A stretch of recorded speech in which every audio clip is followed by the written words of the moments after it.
पुण्यामध्ये आप्पा बळवंत चौकामध्ये बसचा अपघात झालेला आहे।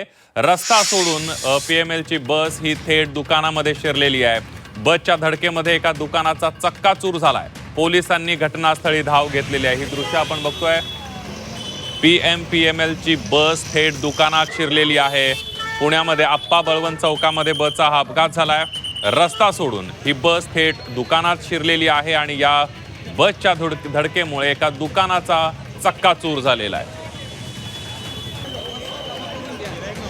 माफ करा, दुचाकीचा चक्काचूर झाल्याचं पाहायला मिळतंय या धडकेमध्ये। ही याच अपघाताची आपण दृश्य बघतोय।